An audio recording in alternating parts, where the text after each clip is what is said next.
I just got home. Your girl is so freaking excited. I managed to go to the thrift store really quickly. I can't wait to show you what I got. Of course I bought books. Who are we? Like, if we go to the thrift store, we don't find books. I mean, I only go there for books. So first, I want to show you, like, the books I found, and then I'll show you the biggest finds that I'm really excited for. So, I found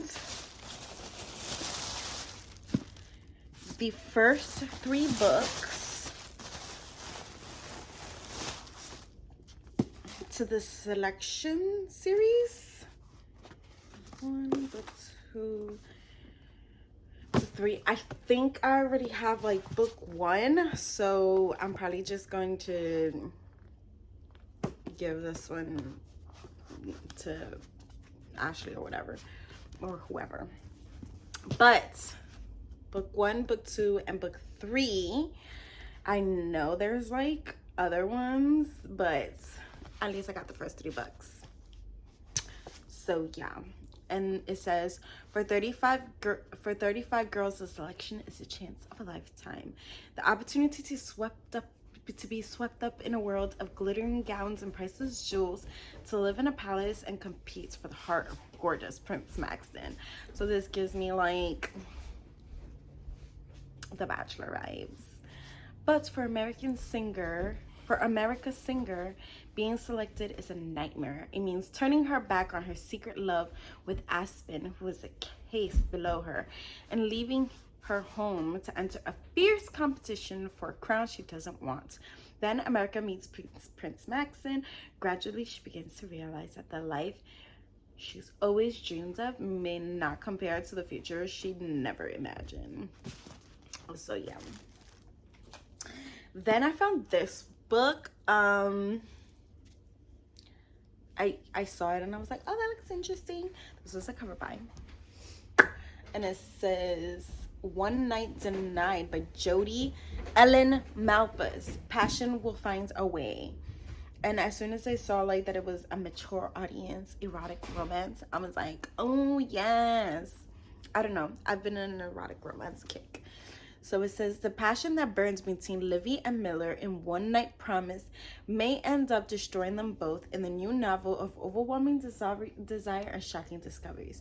One Night Denied. So I'm guessing this is like a series, but that's okay. Usually these kind of books, you don't really need to read the whole series. He's amazingly wealthy, sinfully gorgeous, and can bring her to heights of pleasure she's never before known. For Livy, there's no turning back. She's determined to be the light in Miller's heart, dark world. Yet this new life comes with a steep price. Miller knows that the power he possesses hasn't come without sacrifices, but he won't let Livy be one of them, though he wants nothing more than to have her in every way. His first duty is to protect her at all costs, from his sins, his enemies, and especially himself. But as their insatiable affair intensifies, the two attract the attention of an obsessive and dangerous third party. Discovering new revelations about Miller that rock her to the core, Livy will have to decide whether he's ruined beyond repair, and he must face his fear that in order to save her, he may have to lose her after all. Super interesting. Then I found Foreplay by Maya Banks and Shayla Black, and this is like 4 stories. So there's 4. It's an anthology. Cool. We live for Maya Banks.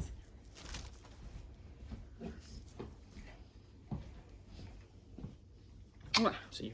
Bye. Then for my VC Andrews collection, I saw this. This is Celeste, and this is part of the Gemini series. Don't have this one. And I was like, yes. And if you didn't know, I am collecting all of VC Andrews' books because I had all her books growing up. And yeah, moving so much and having a horrible upbringing, they all just got trashed. So yeah, I'm collecting them. That's the last. Then I found My Epic Spring Breakup by Kristen Rockaway, and it's short. It is short. This book is like I can read in one sitting. Like, it's 234 pages. Yes. So it says Spring Break Heartache. For coder extraordinaire Ashley, high school is all about prepping for college. Her love life, virtually non-existent. She's never been on a date, never been kissed, never been in love. When her plans veer off course, Ashley realizes she might be missing out on her high school experience. Now that spring break is finally here, Ashley vows to have fun and for the first time to follow her heart, starting with Walker Beach, her gorgeous and maybe not so unrequited crush. But with Jason Iser, her childhood friend turned prankster, in the picture, trouble is bound to follow. Will Ashley's epic spring break lead her to love, or will her heart crash and burn? And it says it's smart, fun, and fast-paced. So that's cute. Then Love at First Like. How far would you go to fake the perfect life by Hannah Ornstein? And it says Eliza Roth and her sister Sophie co-own a jewelry shop in Brooklyn. One night after learning of an ex's engagement, Eliza accidentally posts a photo of herself wearing a diamond ring on that finger on her Instagram account. Beloved by 100,000 followers, sales skyrocket. Press rolls in, and Eliza learns that her personal life is good for business.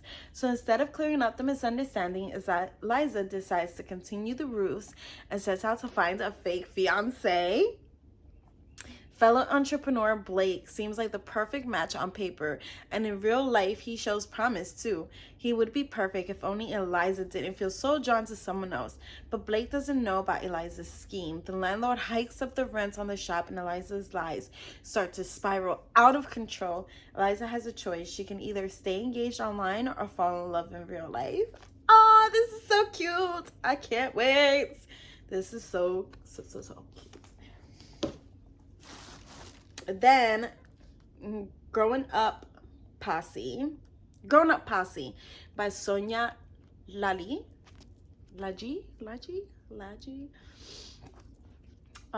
This was really cute, and I was like, and it has a reader's guide included, which is really amazing.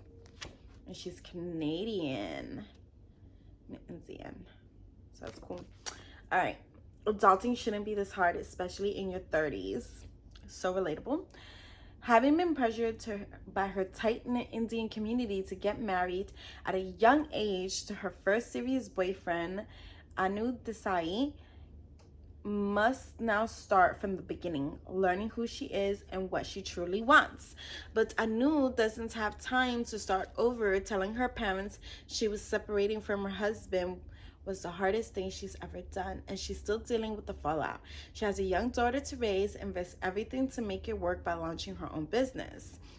She'll be forced to look inside herself to become the strong, independent woman she's never had the chance to be.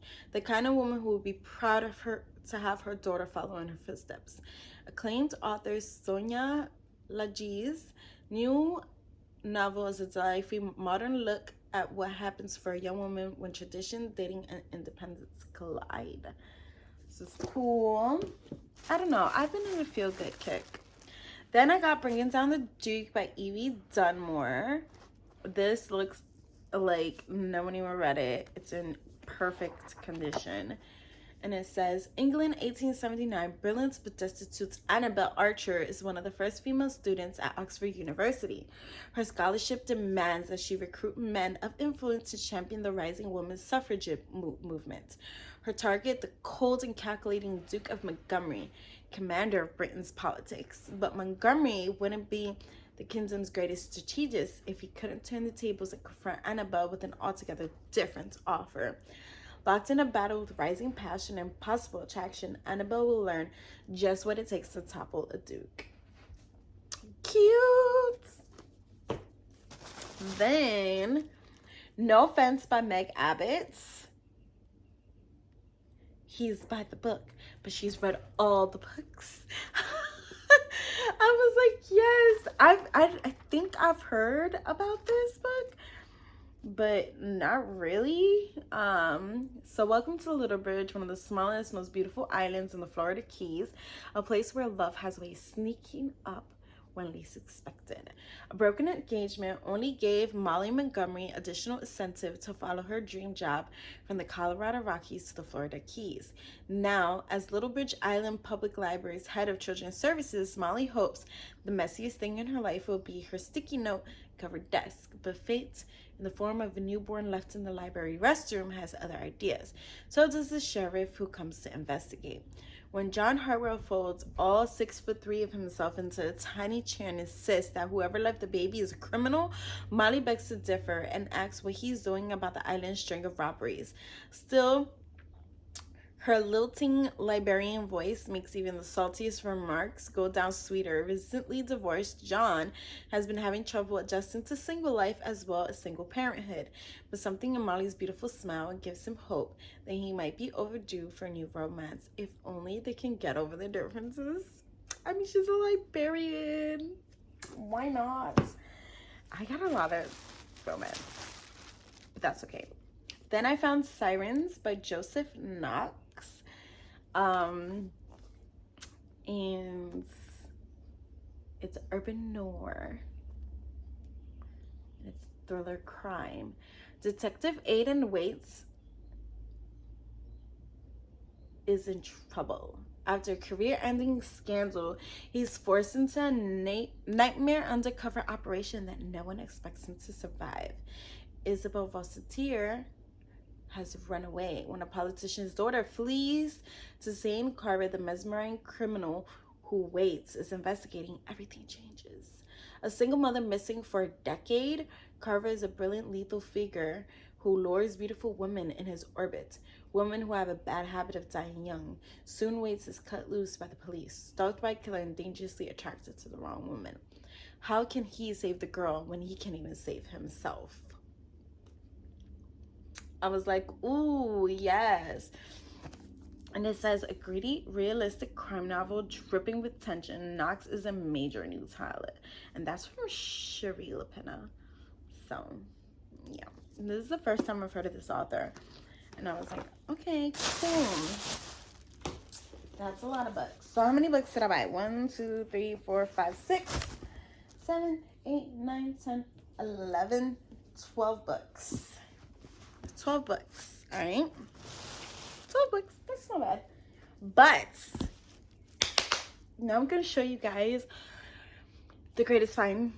The greatest find. I found a Nook HD Plus, and I checked if it charges, and it does. I'm so excited, and it comes with everything, like even the freaking like instruction book. I'm excited. Like, bruh, I think if I'm not mistaken, I read online that they was gonna be discontinuing it, but you know, for this price and the size, like, you see, it turns on. And now, what are your interests? Mystery, suspense,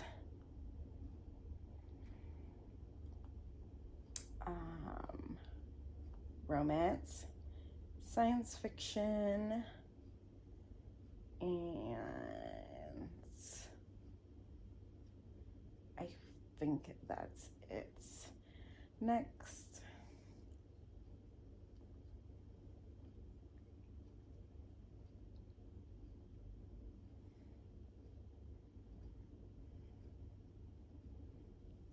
No, I don't want no samples. Skip.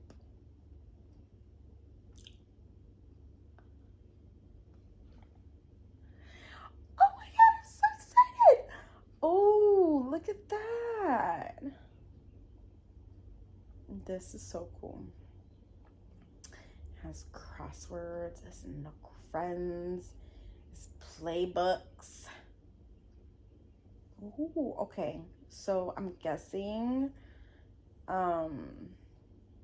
Google Books will work on here. I'm so excited.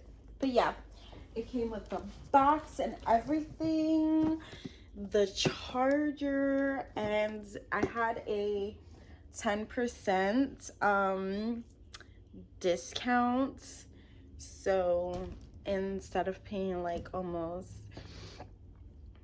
$80 for this haul, I only paid $56, which is a win. But yeah, I probably like look at the difference, my Kindle to the new Nook.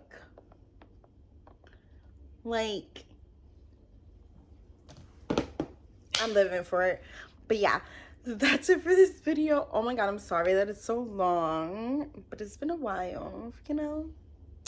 Don't forget to hit like, subscribe, and I'll see you on the flip side. Peace.